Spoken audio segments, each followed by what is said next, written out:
Yeah.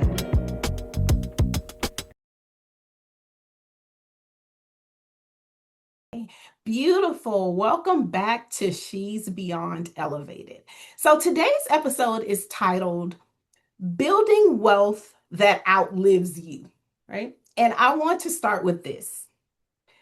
Making money is one thing. We all know that.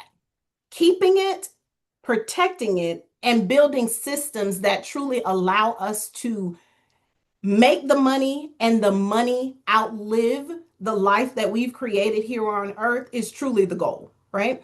So that's a completely different level of wealth. And of course, here we talk about building wealth, right? So, because real wealth really doesn't just come from the income or your income itself, real wealth is an infrastructure, it's protection, it's sustainability, and it's legacy. Beautiful. I am joined today by Robert Siciliano, right? A cybersecurity awareness expert, a private investigator, which, and when you see him, ladies, he does give you private investigator, security analyst, also a best-selling author, and the creator of the Strategic Human Firewall. Robert has appeared on CNN, Fox News, CNBC, Anderson Cooper 360, and has even been featured on in the Wall Street Journal, right? The New York Times and even Forbes. So his work really he really precedes the work that he's doing. His work focuses on helping organizations and individuals such as yourself understand something many people overlook. And that is the greatest threat to your wealth and security often isn't in technology itself, it's human behavior and unprotected systems. Robert, welcome to She's Beyond Elevated. So happy to be here. Thank you so much. Thank you. Thank you. And I am so glad that we are sitting down and having this conversation because a lot of people truly don't think about they just think about making the money. But you can make the money, but if you lose it, what have you really gained? You've gained nothing, right? So, Robert, I think many people truly define wealth only as the income and the assets, right? What you have, what you've been able to accumulate. But when we look at risk itself, cybersecurity, protection, things like that, wealth takes on a completely different meaning, right? So, how do you personally define wealth that actually endures? Well, for me, it's wealth that I can pass on to my loved ones. It's having enough that I can live sustainably and comfortably, Right. and at the same time be able to provide for those Exactly. who outlive me, There you go. which of course that is the goal, at least for me. And that means giving my children who right now are in their late teens and early 20s Hmm. um, the ability to pay off student loans and to set themselves up in housing Right. with what they need in order to prosper, so they're not struggling as much as they need to. I don't Right. necessarily think that. I think that struggle is actually a good thing. I think it's good to struggle. Builds I think, character. yeah, absolutely. It truly does. Those who don't understand or know struggle, I don't know that they experience gratitude. I No. don't know that they understand hard work. And without, gratitude and without hard work, I don't know that you build character at all. Yeah.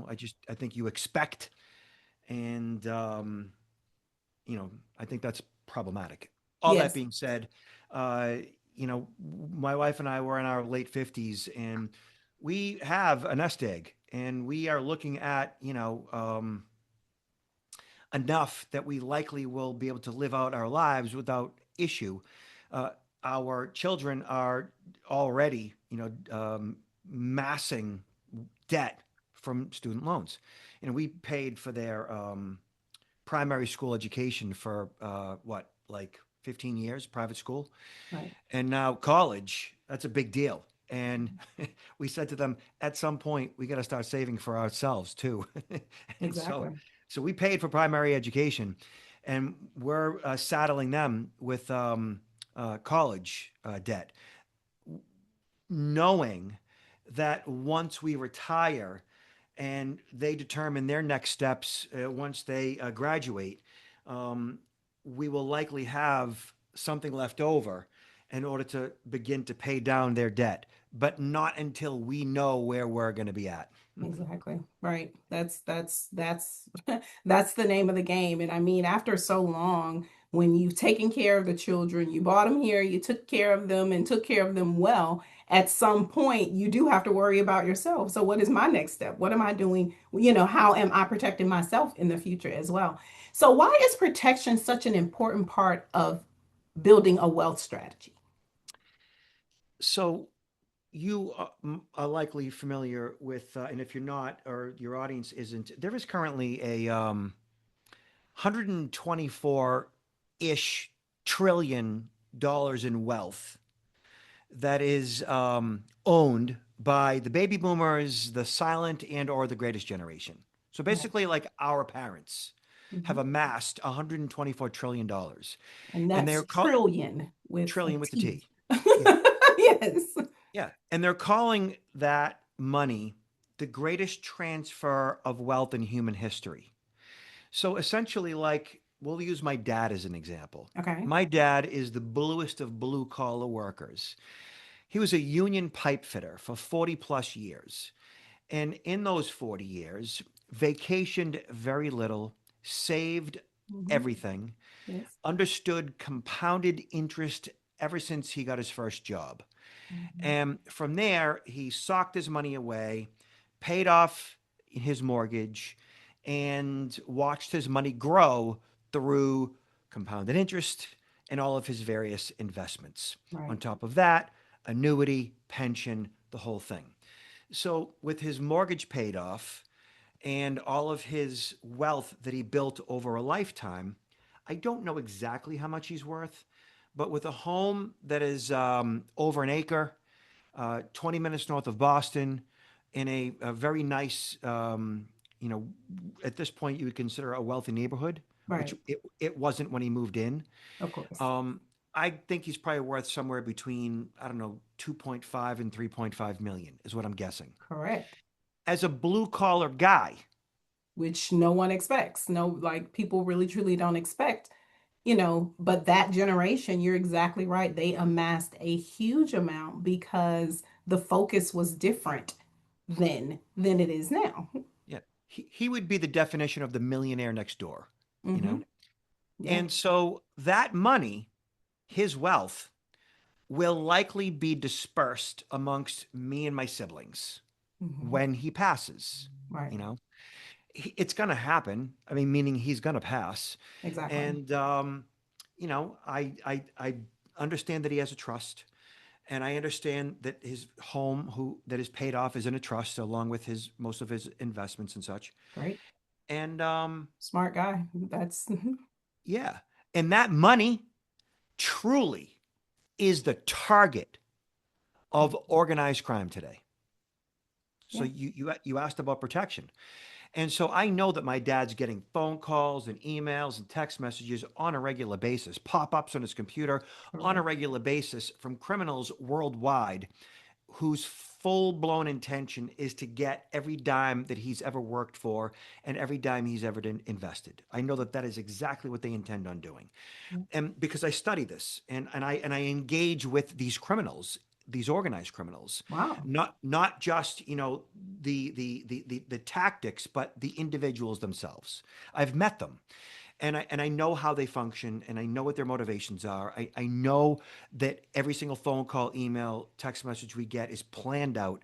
And my dad calls me. He's like, "Hey, I just got a pop up message with the phone number in regards to my PayPal account, and I called the number." I'm like, "Dad!" Like I literally raise my voice and yell at him, and I'm like, "Oh, I didn't mean to yell at you. I'm sorry. I just got Sorry. excited."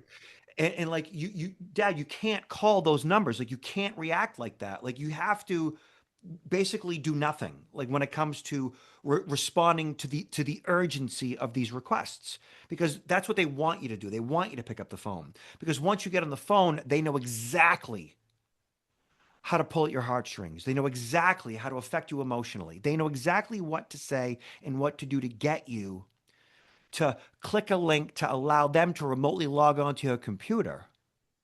And once they do that, now they're going to install viruses on your machine that allows them to see every Every single keystroke. website you Yeah. visit, Every every keystroke. keystroke, everything. Yeah. Hmm. And that protection today means understanding all of that Right. Right. so that Agree. when they do get to you, because they're going to get to everybody, and when they do get to you via telephone, email, text, pop up, etc., that you have to be able to recognize risk so that Right. you can protect everything you've ever worked for. Gotcha. Gotcha.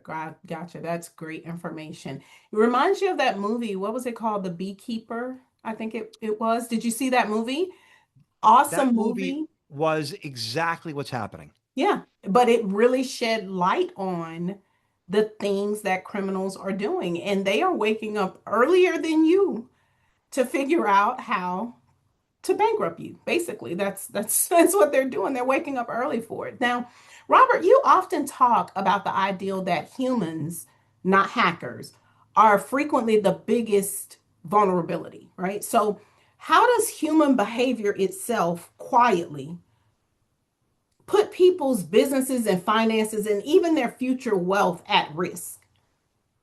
Yeah, so humans experience what I call the human blind spot.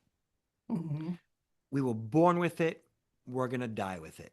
And the human blind spot is the psychological, biological need, want, and instinct to trust each other. Yeah, Okay. yeah, We are what is considered an interdependent species. We are dependent upon each other. yes, Man needs woman, woman needs man, primarily and fundamentally to procreate, to further the species. yes. And the basis of that is that we need to trust each other. Mhm. And as a result, throughout the day, week, month, year, everybody that you come in contact with in the physical world, you want to and essentially need to trust that A, they have your best interest in mind, B, that they don't mean to hurt or harm you. Right. So we want and need to feel that pretty much everybody is worthy of our trust. Yeah, And that includes phone calls, emails, text messages, and even pop ups. yeah. We want to believe that those who we are interacting with are good. Good people. And Yeah. like the reality of it is, in this life, I've come to the conclusion, and people can research themselves, and I think they'll come to this same conclusion, that 97% of all the people that you will ever come in contact with in the course of your life are essentially good, that they're worthy of Inherently. your trust, Right. that they're trustworthy, Yeah, inherently. 97%. Yeah, I agree. But when you do your research, I think you're going to find that as many as 3% and as much as of women and as much as 6% of men worldwide are what the medical communities would consider sociopaths and psychopaths, Psychopaths. Yeah. Yeah. essentially narcissists that don't experience empathy, sympathy, guilt, remorse. These are the human beings amongst us that truly have no shame. And they make a lot of noise, and they're the ones that ultimately do harm, meaning hitting, harming, hurting, stealing from others Mhm. is With no is conscience. With no no conscience. conscious. It's Yeah. their nature. Yeah. And so they are the predators amongst us. They are the wolves and the lions, and they consider us the gazelles and the rabbits. And truly, as like weird and wild as that might sound, we need, as the 97% of the good, to know and understand their motivation, how they choose their victims, and ultimately what we need to do and what we need to be and how we need to think so that when they engage us in the physical world or virtually, we understand what's happening. We sense what's occurring in front of us. We see that text message that comes in that is saying it's coming from your state's registry of motor vehicles and that you Oh, didn't toll. pay a Yeah. ticket or a toll, right? And you're going to Yes. lose your license Unless you and that click this link. Yes. that lose your license unless is a form of manufactured urgency. Exactly. And Exactly. so our job as that 97% is to see what the 3% are up to and truly recognize risk Okay. so Right. that we ultimately can protect ourselves and our money Okay. and our Okay. legacy. Okay, well, Robert, I'm going to stop you right there. Okay. So, beautiful, just stay with us. Okay. Because when we come back, we're going to talk about how high achieving people unintentionally leave their wealth exposed. Stay with us. We'll be right back. Before we get into today's episode, let me share something with you that I use personally in my business. Today's episode is sponsored by Go High Level. And yes, I am a proud affiliate because I don't recommend anything that I don't use myself. If you're a coach, consultant, service based entrepreneur who's tired of juggling five, six, seven different platforms to try to efficiently run your business, then Go High Level is for you. Go High Level helps you centralize your systems, CRMs, emails, text messaging, calls, calendars, webinars, even automation, all in one place.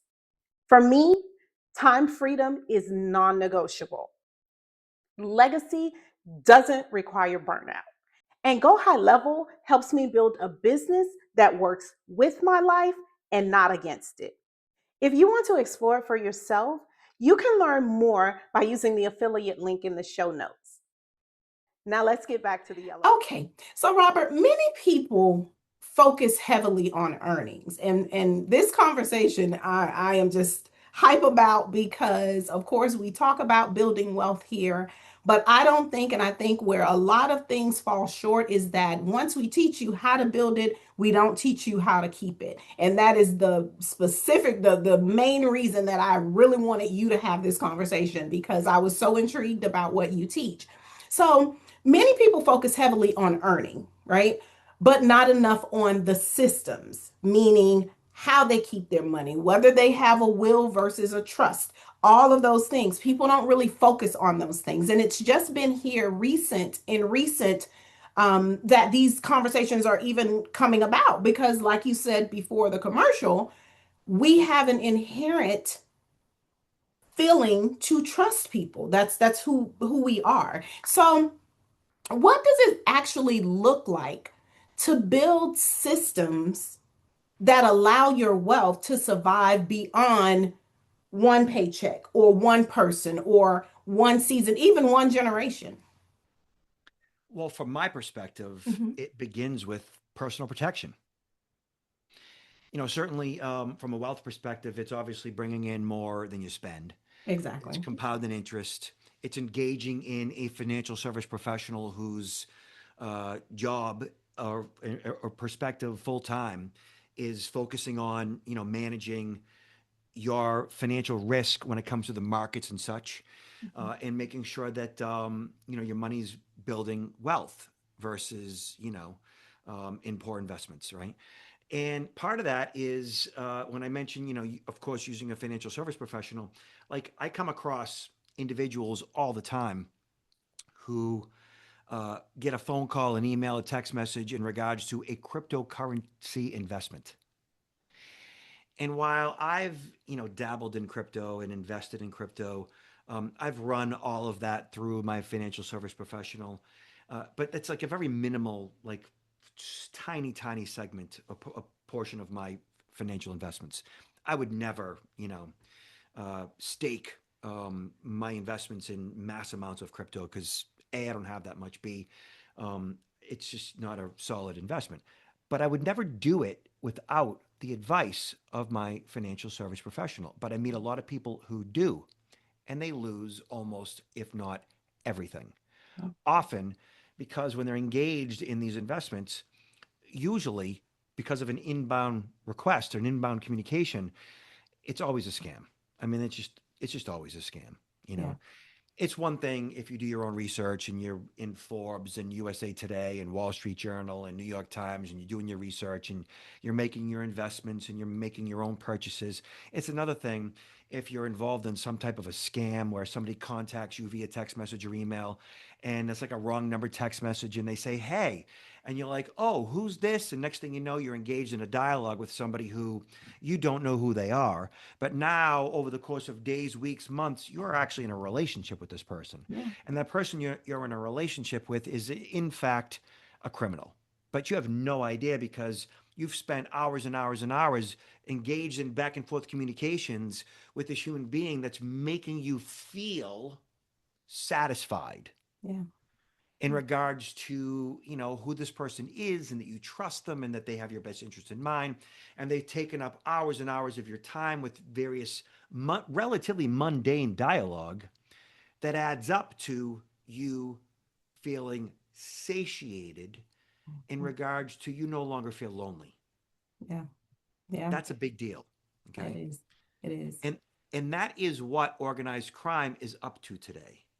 They're Gotcha. going after everybody knowing that 25% of all humans are lonely on a regular basis. They know Right. this. That's a proven fact. And when 25% of us are lonely, that is a huge, huge, Opportunity. massive Yeah. population. Hmm. Okay. And so I don't go into any investments without consulting my financial service provider. Too many of us are engaging in the transfer of funds for one reason or the other with people that we barely know. And it sounds so ridiculous, but it's true and it's happening. And when we lose everything, I hear it all the time from victims, all the time. The first thing they ever say once they've lost all their money, how could I be so stupid? They say the exact same thing and they wonder, how could I be so stupid? So, And Robert, why do you think so many successful people still lack that type of protection? Do you think it's truly attributed to that 25% that you were talking about that's lonely and vulnerable for the influence of criminals like that? Why do you think that's so? so loneliness is a massive, massive, massive problem that has been around since the beginning of time. So think of it like this, right? They call it the loneliness loophole, and they call it the pain and the ache of loneliness. So when you think of like Right. hunger pains are there inherently in you and I, so that when we're hungry, we forage, we find food to consume, ultimately to extinguish the pain in the ache of those hunger pains. Right. We do that so that we would live another day, ultimately to procreate when you think about it. Okay? That's our entire motivation as a species. We have to continually procreate to further the species. That's what we're designed to do. And our instincts are designed for that. Same thing with thirst. When you're thirsty, thirsty, thirsty, you need fluids. Why? To nourish your body, to live another day, to procreate. Well, the pain and the ache of loneliness, same thing. It's there so that you would find another human ultimately to procreate. I mean, that's what how we're wired. And criminals have figured this out. And so you could be the smartest person in the room, but if you are basically experiencing the pain and the ache of loneliness, and your default is to trust others, and you connect with this human being virtually, and they convince you that they are worthy of your trust over the course of days, weeks, even months. They start to bring crypto up, they start to bring forex and gold up, and they say, oh, I just made 80% on my investments. You might want to think about that. I can show you how. And you're like, whoa, yeah, like, that sounds great. Like, I trust you because we've spent hours together virtually. Right. And next thing you know, they're dropping 1,000 and then 5,000 and then 10,000. And that money turns into 20,000 overnight almost. And you can see those investments grow in fake AI generated apps and websites. And so your trust now is through the Wow. roof. And next thing you know, that really, really smart person that was lonely, who's no longer lonely because this scammer has satisfied that ache, has Mhm. invested 600 grand. And now they go to cash out. And that scammer and that money is gone. Wow, Robert, this is such good stuff. Wow. Okay, so now let me ask you this. So, as our lives become increasingly digital, you can order food online, some banks don't even really have a physical infrastructure anymore. There are so many online banks and things like that. So, as our lives become increasingly digital, legacy and security are becoming deeply connected, right, in this digital age. So, how should people actually start thinking differently about protecting their digital assets, including bank accounts and things like that, even their businesses, but most importantly, their personal information? Well, Because identity theft is rampant at this time as well. So, how do they start thinking about that?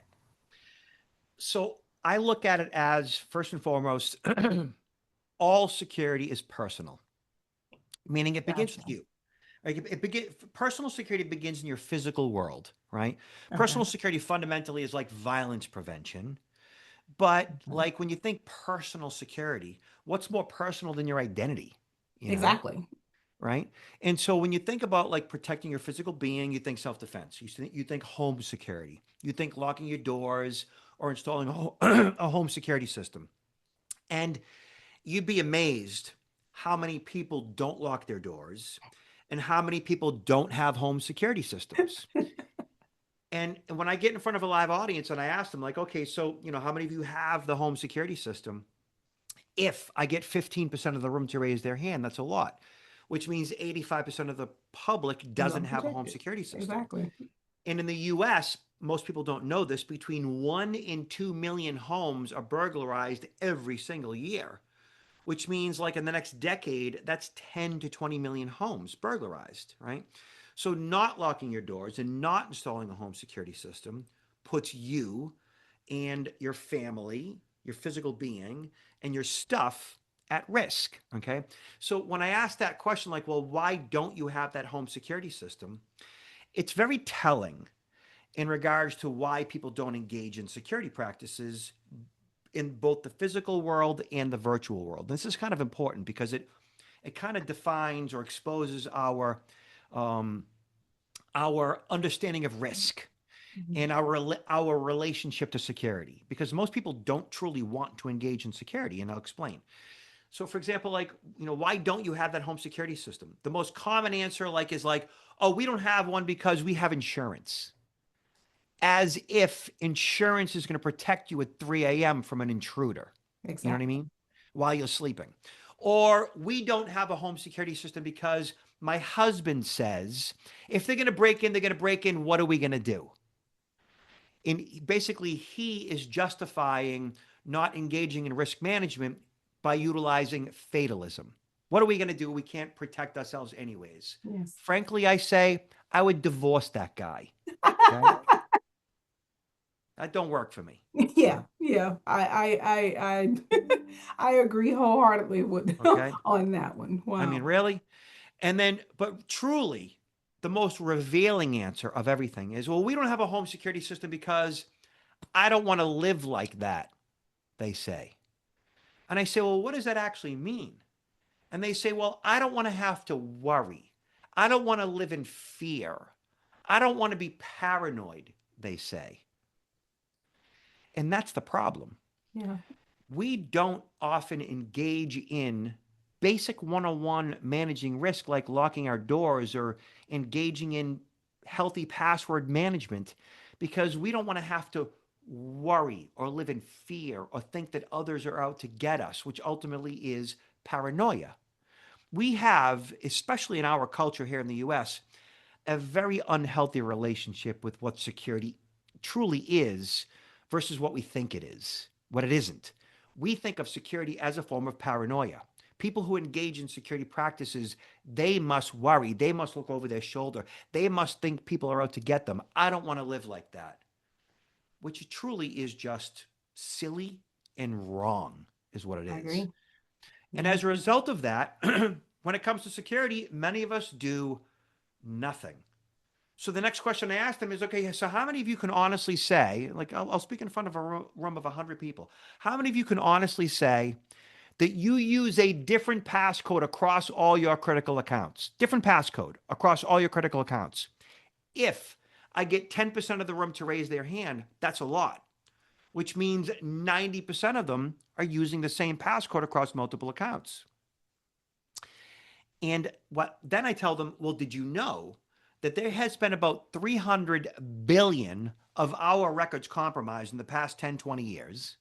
And of those 300 billion records, about 20 billion of them are our passwords. Meaning that, like, your passwords are likely on the dark web. And if you're using the same passcode across multiple accounts, that means the bad actors just, they don't hack you. They just log in to your accounts because your credentials are out there. And so now you see, like, okay, they're not locking the doors, they're not installing a home security system, they're using the same passcode across multiple accounts.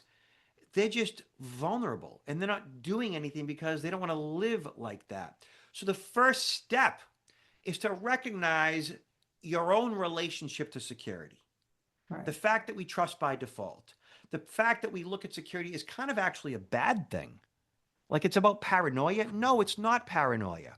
It's It's protection. managing risk. It's no different Yeah. than putting a seatbelt on and clicking it to give you Exactly. control over the vehicle should something swerve in front of you. You don't put a seatbelt on because you worry or because you live in fear or because you think it's paranoia. You put it on because it is the smart thing to do that gives you control. And that's all security truly is designed to give you a degree of control over that 3% of the population that truly does mean to do you harm. Wow.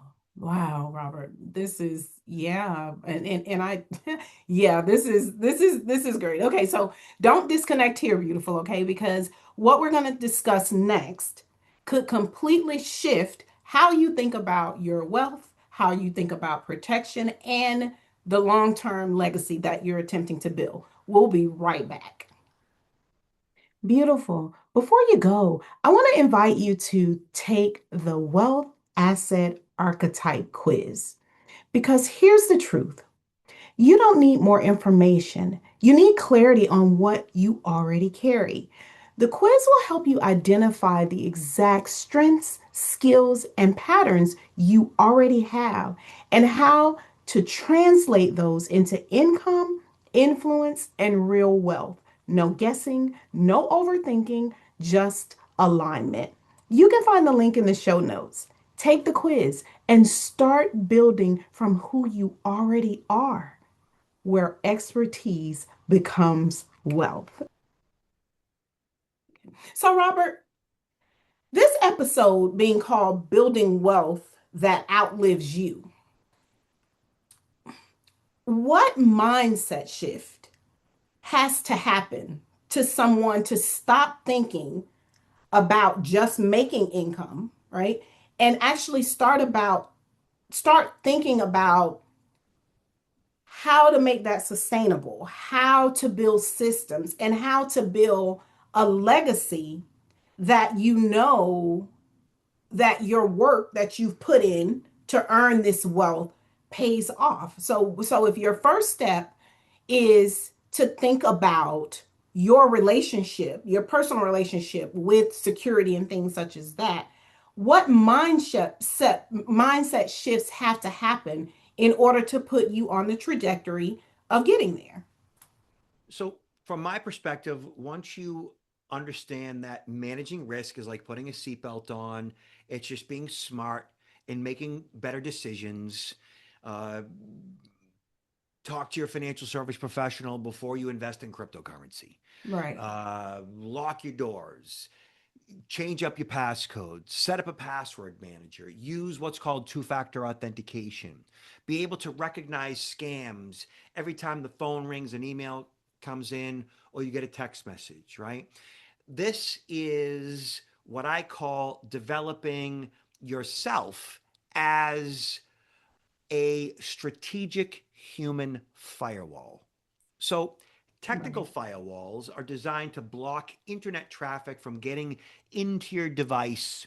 They're designed to protect your computer from outside forces.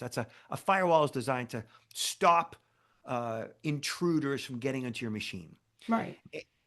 A strategic human firewall is designed for you and I to block deception, meaning that every time the phone rings, an email comes in, you get a text message or a pop up, that you look at that inbound communication as okay, what is this communication's intention? What are they trying to accomplish? Yeah. Are they really who they say they are? Should I be providing them my information, clicking that link, downloading that file, visiting this website, Or and is it so on? something I even solicited? Is it Exactly. something that I even asked for? So, yeah, definitely. So as you are navigating the world or your digital life, by becoming a strategic human firewall, you are actively engaged in and participating in managing risk by blocking deception. Essentially, it is a proactive mindset. It is a governance that turns everyday people like you and I, right? Your clients, my clients, Right. right? From passive targets, which many of us are. We're just kind of passively banging through life, not worrying or thinking about these things, basically doing nothing to protect ourselves. We Mhm. go from essentially passive targets who trust by default to active detection layers looking for it. Yeah. Okay. And it almost feels like taking the human aspect out of the transaction and looking at it strictly as business.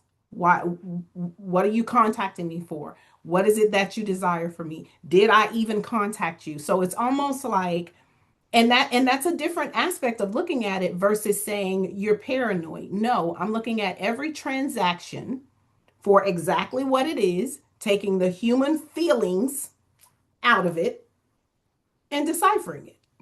That's Love it. it. That's it. That's It it. is it is the it is the fundamental shift from I automatically trust what I see. I trust Mhm. everybody. I give the benefit of the doubt. I don't want to worry about these things. To I verify everything. Exactly. I am There paying you go. attention. I am aware. I am alert. I am engaged in situational awareness. In my physical world, I'm looking to the front, behind me, to the right, to the left as I'm walking down the street. I'm looking for people paying unwanted attention to me in the physical world and in the virtual world. Every phone call, email, text, pop up. What is this? What is its intentions? What could be the result of me clicking the link, downloading the file, reacting and responding? And basically, from there, we develop what I call security appreciation. Yeah. Essentially, that is a shift from basic awareness, which is knowing, to appreciation, which truly is caring. Okay. And when people appreciate how security protects their lives, that's when behavior changes permanently. I call this the security appreciation gap. It's that chasm between a person's intellectual understanding of risk, which is awareness, and the emotional commitment to act on that knowledge, which truly is appreciation. And ultimately, the desired outcome is what I call the kitchen table effect, which is the multiplier effect where successful training, let's say, like if I'm giving a training, ends with like that employee or employees teaching those concepts to their family at home, cementing those lessons for life. Right. And that awareness is truly one of the foundational steps to building wealth, that you have to have that awareness. Wow, Robert, this conversation has been so eye opening because it truly, because when you think about security, the first thing that you really think about is more cybersecurity. No one puts a human aspect on it. This conversation has been great. Now, if you could just tell our listeners how they can connect with you and learn more about the work that you're actually doing. Well, so thank you for that. Just make sure, parting words, everybody should change up all their passcodes. And to do that, set up a password manager. They're free. They're not going to get hacked. Don't worry about it. Sometimes you pay for them. I pay for mine. Just search password manager on Google. Set up two-factor authentication for all your critical accounts. Just Google two-factor Gmail, two-factor AOL, etc. You'll learn how to do it. From there, right? Make sure your devices are relatively newer. Update your operating system, update all your software, and generally, all of you should be pretty good. You can be in the top 10% just by doing those things. For me, I am online at LinkedIn. Search Robert Siciliano, Siciliano on LinkedIn, or go to my website at protectnowllc.com. That's protectnowllc.com.